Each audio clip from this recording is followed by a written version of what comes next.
오늘 본문은 아브라함이 남방 지역에 있는 그랄이라고 하는 곳으로 이사했다라는 말로 시작합니다. 그랄은 애굽의 국경지대에 있는 지역입니다. 왜 그랄로 이사를 갔는지 성경은 밝히고 있지 않지만 아마 아브라함은 유목 생활을 했기 때문에 가축 먹일 풀을 얻기 위해서 그곳으로 갔을 것이라고 생각을 합니다. 롯과 헤어져야만 할 정도로 가축이 많아졌기 때문에 그렇게 많은 가축을 가지고 한 곳에 계속 머물 수는 없었기 때문에 새로 풀을 찾기 위해서 그곳으로 이사 갔을 것이라고 생각을 합니다. 자, 이 그랄로 이사 갔다는 데는 아무 문제가 없는데 거기서 아브라함은 또 다시 아내를 누이라고 속임으로 그랄 왕 아비멜렉에게 사라를 빼앗기게 됩니다. 자, 오늘 이야기는 25년 전에 아브라함이 애굽에 내려갔을 때 저질렀던 실수와 똑같은 그런 내용입니다.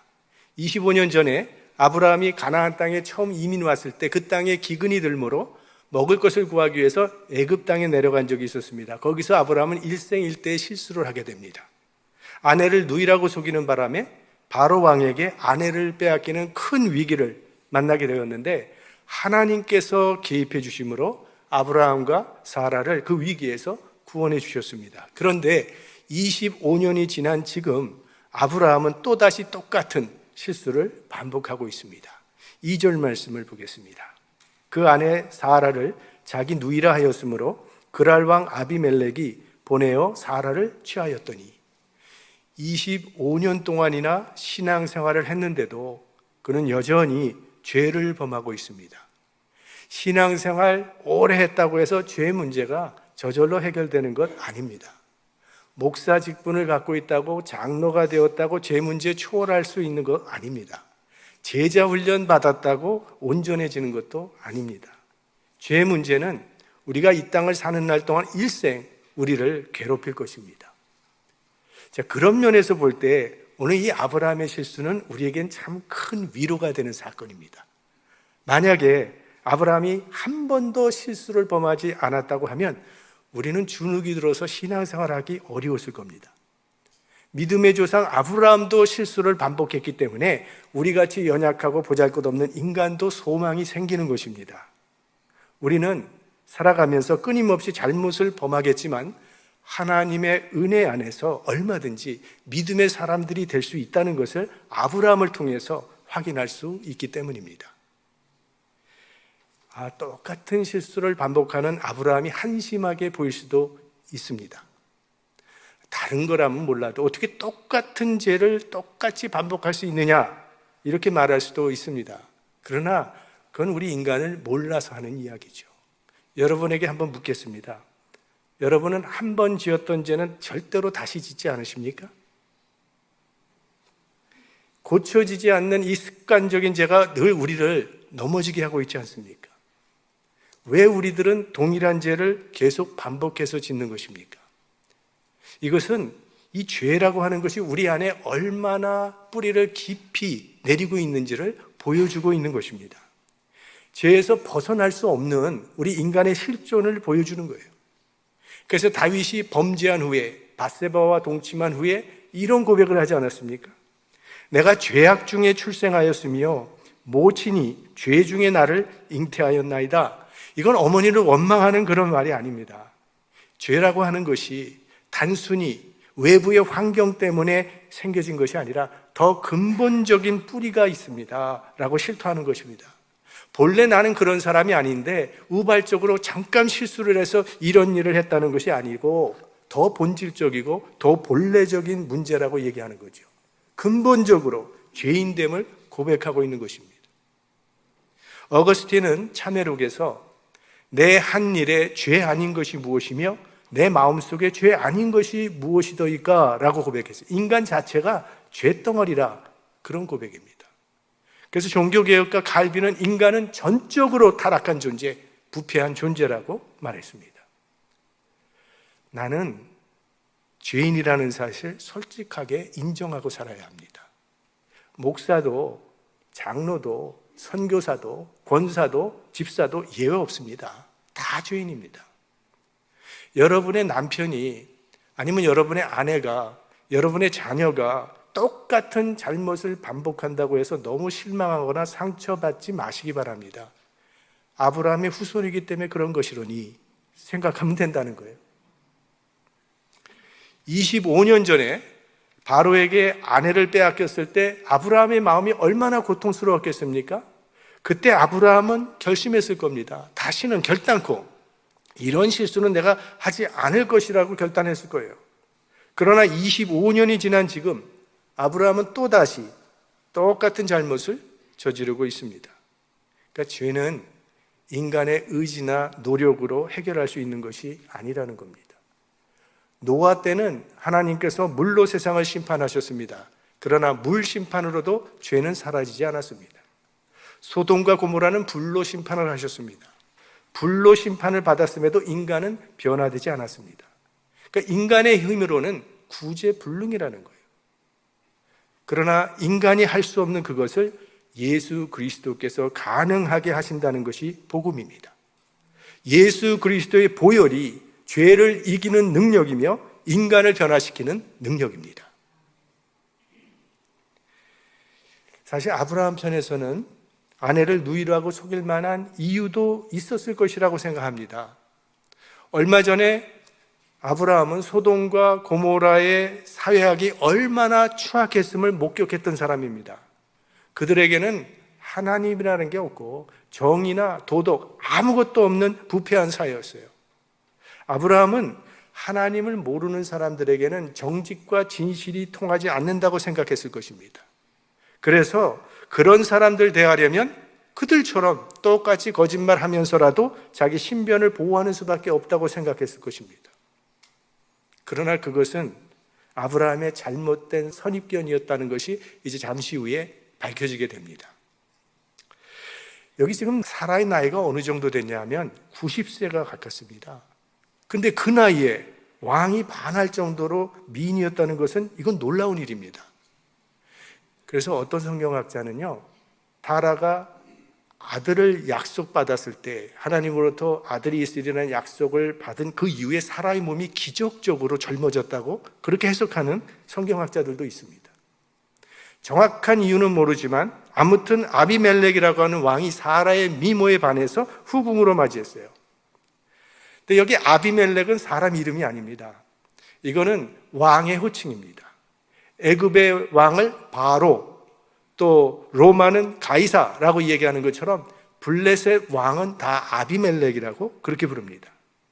오늘 아브라함의 근데 이 실수는요, 하나님의 그 언약 전체를 깨뜨릴 수도 있는 아주 심각한 실수입니다. 이삭이 약속의 자녀인지를 의심받을 수 있게 하는 결정적인 실수라는 겁니다.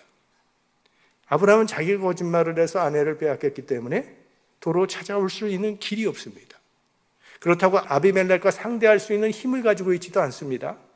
진퇴양난, 공경에 빠진 겁니다. 그래서 하나님께서 사라를 보호하시기 위해서 개입하시는 겁니다. 3절 말씀을 보죠. 그 밤에 하나님이 아비멜렉에게 현몽하시고 그에게 이르시되 내가 취한 이 여인을 인하여 내가 죽으리니 그가 남의 아내임이니라.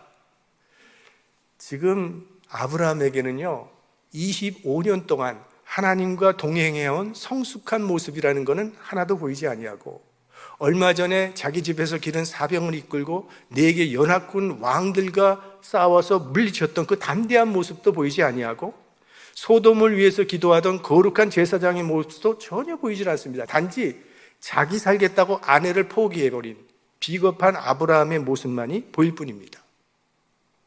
그럼에도 하나님께서는요, 아브라함과 맺은 그 약속을 지키시기 위해서 오늘 또다시 개입하셔서 아브라함과 사라를 구원해 주십니다.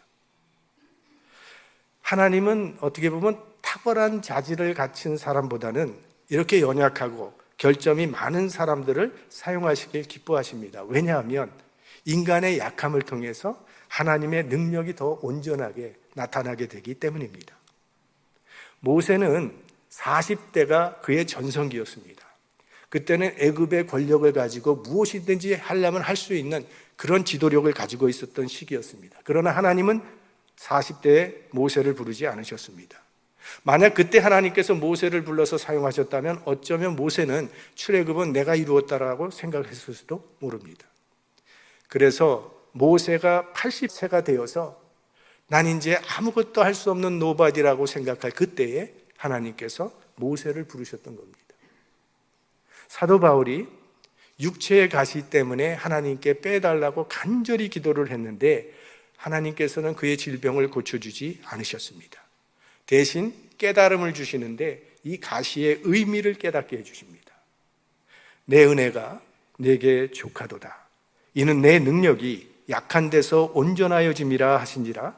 이러므로 도리어 크게 기뻐함으로 나의 여러 약한 것들에 대하여 자랑하리니 이는 그리스도의 능력으로 내게 머물게 하려 함이라.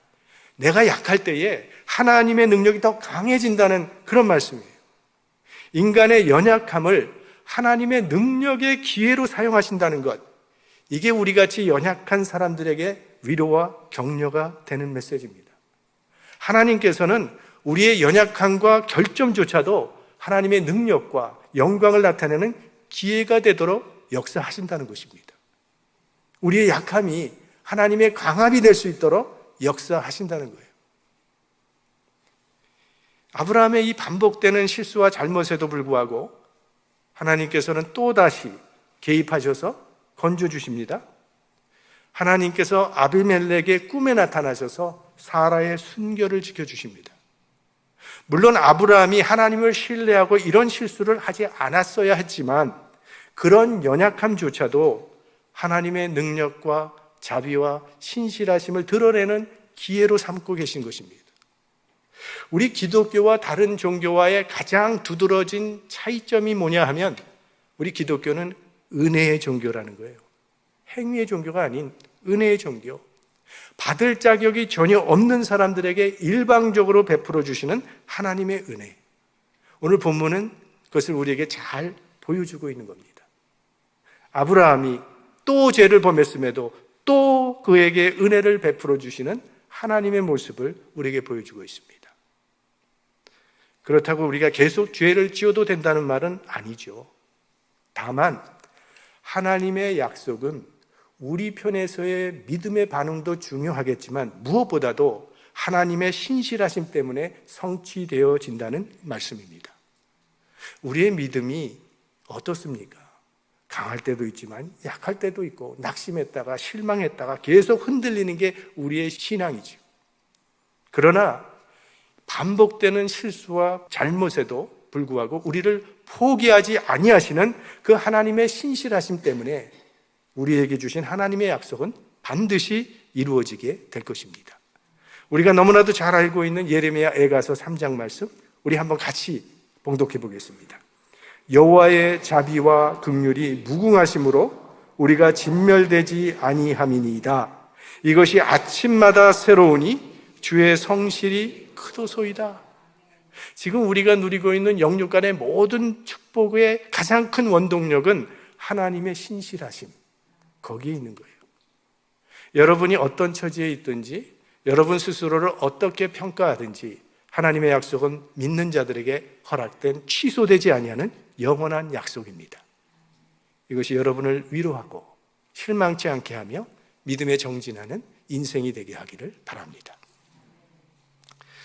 자, 하나님께서 아비멜렉에게 남의 아내를 취했기 때문에 너가 죽을 것이라고 말씀을 하시자 아비멜렉이 깜짝 놀라서 하나님께 매달려서 호소를 합니다. 4절과 5절 말씀을 보면 아비멜렉이 그 여인을 가까이 아니한 거로 그가 대답하되 주여 주께서 의로운 백성도 멸하시나이까? 그가 나더러 이는 내 누이라고 하지 아니하였나이까? 그 여인도 그는 내 오라비라 하였사오니 나는 온전한 마음과 깨끗한 손으로 이렇게 하였나이다. 아비멜렉의 말이 100번 옳습니다. 사실 아비멜렉은 잘못한 것이 없습니다. 모든 잘못은 아브라함과 사라에 있습니다. 그러니까 아비멜렉은 아브라함과 사라에게 속은 거예요. 하나님도 그 사실을 알고 계십니다.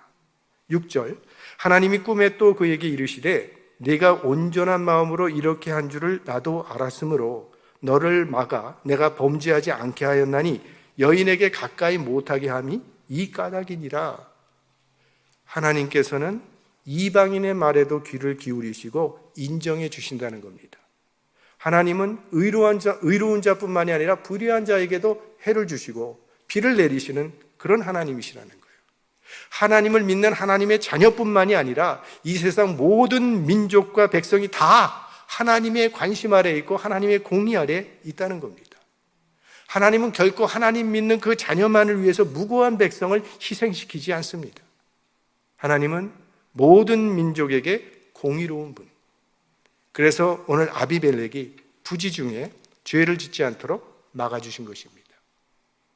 자, 아까 아브라함은 이방 땅에는 하나님을 두려워하는 사람이 없을 것이라고 생각했지만 이방 땅에도 이렇게 하나님을 두려워하고 경외하는 사람이 얼마든지 있다는 것을 오늘 말씀이 보여주고 있는 겁니다. 진리는 교회 안에서만 통하는 것이 아닙니다. 교회 밖에서도 진리는 통합니다. 그러므로 종교가 다른 사람이라 할지라도 종교가 없는 사람이라 할지라도 우리는 마음을 열고 같이 일할 수 있어야 합니다. 우리의 믿음을 타협해서는 안 되겠지만 정의라든지 평화라든지 자유와 같은 이 공동선을 위해서는 얼마든지 함께 일할 수 있는 겁니다. 기독교 신앙은 아주 편벽되거나 또 외골수적으로 믿는 것은 아닙니다. 지금 미국의 민주주의는 극단적인 대립과 혐오 현상 때문에 심각한 위기를 맞고 있습니다. 퓨 리서치 센터에 의하면 이제는 공화당이나 민주당이나 모두 상대방의 판단이 잘못되었다라는 생각을 넘어서 이제 저 사람은 아주 부도덕적이고 정직하지 못하고 이 나라의 안녕과 발전을 위해서는 아주 위험하고 위협적인 존재라고 생각하고 있다는 그런 통계가 나왔습니다. 지금 미국 젊은이들의 50% 이상은 미국의 민주주의가 심각한 위기를 맞이하고 있다고 생각하고 있고 3분의 1 이상은 이제 내전, 시빌 워가 일어날 것이라고 그렇게 생각하고 있답니다. 그렇게 이런 현상이 된 데는요, 우리 기독교 민족주의의 영향도 컸다고 보는 겁니다. 크리스천 내셔널리즘. 민족주의는 애국심이 아닙니다. 기독교 민족주의라고 하는 것은 기독교가 국가를 다스려야 하고 기독교가 모든 주요 정치를 주도해야 된다고 생각하는 것이 이게 크리스천 내셔널리즘입니다. 그래서 기독교 민족주의자들은 그들의 국가관을 수호하는 것이 이게 종교적인 의무고 하나님을 향한 충성이라고 생각을 합니다. 작년에 1월 6일에 미 국회의사당 습격한 그 사건이 기독교 민족주의가 얼마나 위험한 것이라는 것을 우리에게 보여주고 있는 겁니다. 당시 그곳에서 시위하던 사람들의 많은 사람들이 예수라고 하는 현수막을 두고 했습니다. 예수 구원, 예수 보혈, 이런 메시지 현수막을 걸면서 이게 하나님의 뜻인 것처럼 이런 일을 행했습니다. 많은 정치 지도자들이 자신의 목적을 위해서 종교를 이용하고 있는 거죠. 그리스도인은 특정 국가나 어떤 집단이나 당파의 일원이기 이전에 우리는 천국 시민이라는 사실을 잊지 말아야 합니다. 이런 혼란한 상황 가운데 우리 그리스도인들은 불에 기름을 붓는 그런 사람들이 되어서는 안 되고 진리 안에서 화목의 길을 모색하면서 하나 되기를 힘쓰는 평화의 도구가 되어야 할 것입니다. 사실 우리 이 안에도 정치적인 성향이 다양하고 신앙적인 성향이 다양하지 않습니까? 여긴 보수도 있고 중도도 있고 진보도 있고 극단주의도 다 있습니다. 그러나 우리 가운데 예수 그리스도가 계시기 때문에 우리는 여전히 하나 될 수 있는 것입니다. 자, 이제 이 어려움에 처한 아비멜렉에게 하나님께서 구원의 길을 보여주십니다. 7절 말씀을 보겠습니다. 이제 그 사람의 아내를 돌려보내라. 그는 선지자라. 그가 너를 위하여 기도하리니 네가 살려니와 네가 돌려보내지 않으면 너와 네게 속한 자가 다 정령 죽을 줄 알지니라. 성경에 선지자라는 단어가 최초로 등장하는 부분이 바로 여기인데 하나님은 아브라함을 선지자라고 부릅니다. 아비멜렉에게. 잘못했지만 그래도 선지자라. 잘못한 자녀도 여전히 자녀죠. 그러니 아브라함의 아내를 그에게 돌려보내고 그의 기도를 받으면 낫게 살리라 말씀하십니다. 자, 이 말씀을 듣고 아비멜렉이 그 다음날에 아브라함을 불러들여서 따지는 겁니다. 9절 말씀. 아비멜렉이 아브라함을 불러서 그에게 이르되 네가 어찌하여 우리에게 이리 하느냐? 내가 무슨 죄를 네게 범하였건대 네가 나와 내 나라로 큰 죄에 빠질 뻔하게 하였느냐? 네가 합당치 않은 일을 내게 행하였도다 하고. 자, 여기 보면 아비멜렉이라는 사람의 도덕관이 아주 훌륭했음을 알 수 있습니다. 그는 남의 아내를 빼앗는 것은 자신뿐만이 아니라 우리 나라를 큰 죄에 빠지게 하는 일이라고 말을 합니다. 그러면서 아니 아브라함 당신은 남의 아내를 빼앗는 것이 죄가 된다는 걸 모르시오. 어찌 이런 합당치 않은 일을 내게 행했소? 아비멜렉이 지금 아브라함을 아주 부끄럽게 만듭니다. 본문을 보시면 아비멜렉이 하나님의 사람처럼 행하고 아브라함은 하나님 모르는 사람처럼 말하고 행동을 합니다. 믿지 않는 사람들이라고 다 불의하고 부정한 삶을 사는 것은 아닙니다. 불신자의 삶들이 우리 신자의 삶보다 훨씬 아름답고 신자의 삶을 부끄럽게 만드는 경우도 얼마든지 있다는 거죠.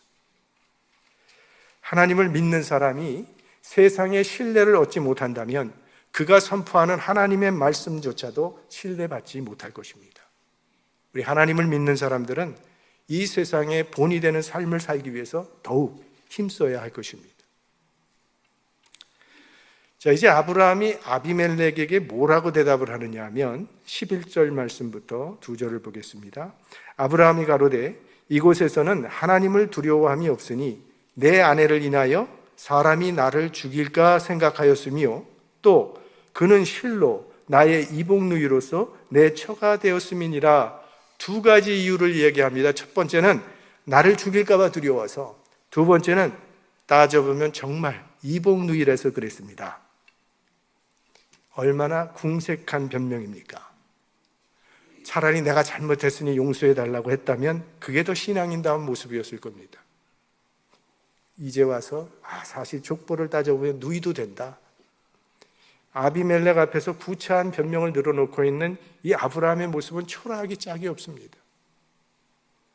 하나님의 사람들이 믿음의 결에 서지 아니하면 수치를 당하게 됩니다. 불신자에게까지도 부끄러움과 수모를 당하게 되는 거죠. 소금이 맛을 잃으면 길바닥에 던져지고 사람들이 밟아 지나가는 그거밖에 될 수 없다고 주님께서 말씀하셨는데 지금 아브라함이 그런 신세가 되어버린 거죠. 그런데 이상한 것은 이 아브라함을 대하는 아비멜렉의 태도라는 것입니다. 14절, 15절 말씀을 보겠습니다. 아비멜렉이 양과 소와 노비를 취하여 아브라함에게 주고 그 아내 사라도 그에게 돌려보내고 아브라함에게 이르되 내 땅이 내 앞에 있으니 너 보기에 좋은 대로 거하라 하고. 잘못은 아브라함이 했는데 아비멜렉이 사라를 돌려보낼 뿐만이 아니라 양과 소와 종들도 함께 보내고 또 아브라함이 그 땅에서 안전하게 지낼 수 있도록 배려해 주는 일까지 지금 아비멜렉이 하고 있습니다. 계속해서 16절 말씀을 보면 사라에게 이르되 내가 은 1000개를 내 오라비에게 주어서 그것으로 너와 함께한 여러 사람 앞에서 내 수치를 풀게 하였노니 내 일이 다 선히 해결되었느니라. 사라를 위해서 은 1000개를 줍니다. 은 1000개는 한 나라의 왕이 다른 나라의 공주를 들여올 때 지불하는 지참금입니다. 아주 어마어마한 이 액수의 비용을 지불하면서 여러 사람 앞에서 실추된 사라의 위상을 다시 회복시켜 주는 거죠. 사람들은 사라가 아비멜렉의 후궁으로 하루를 지내고 나왔기 때문에 정조를 잃었을 수도 있다고 생각할 수도 있었습니다.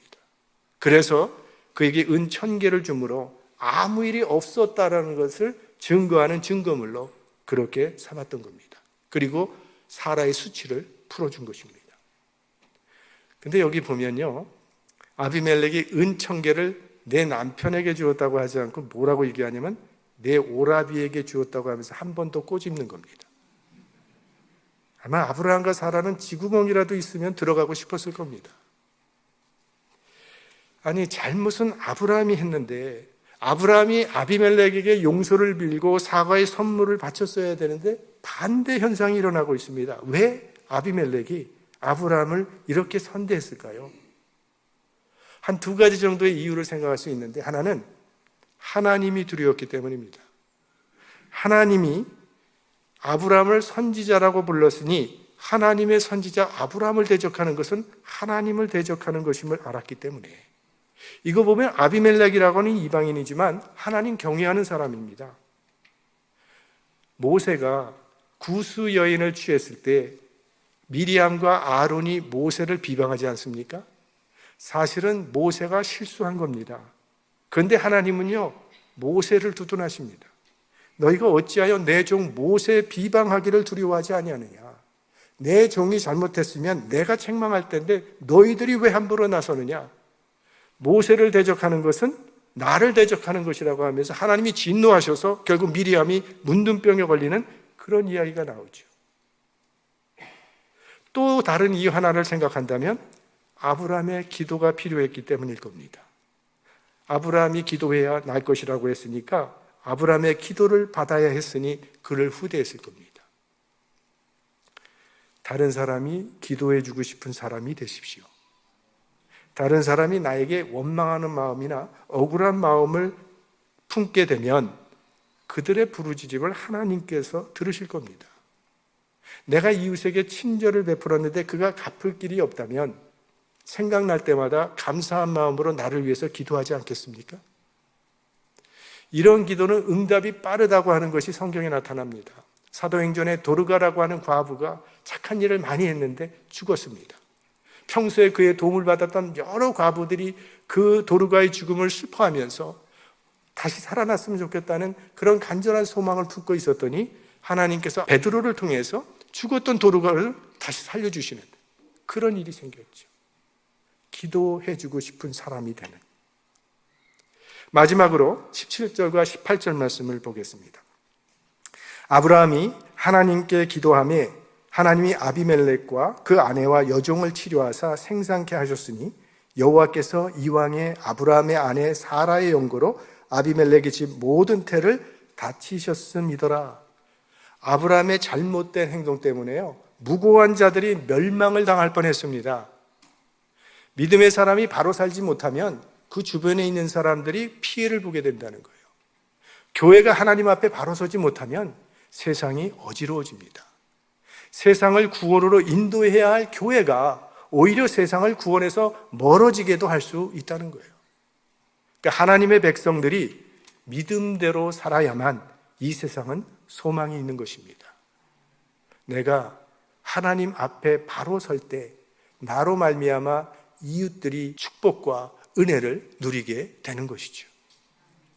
복의 근원이 되는 그것, 그게 아브라함이 받은 사명인데 오늘 아브라함은 실패했습니다.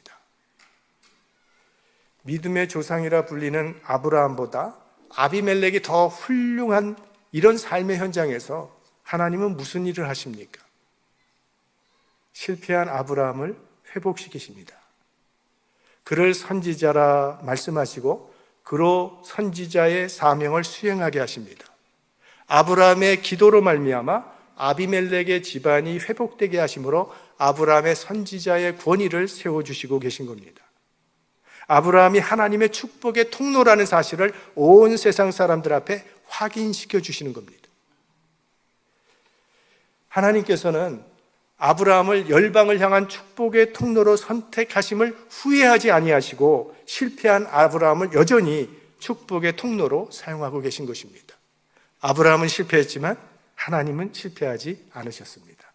이 아브라함의 연약함에도 불구하고 하나님은 아브라함과 그 맺은 그 언약을 신실하게 이루어 가십니다. 우리들도 축복의 통로로 부름받은 사람들이죠. 우리의 수없이 많은 반복되는 실패에도 하나님의 은혜는 막을 수 없습니다.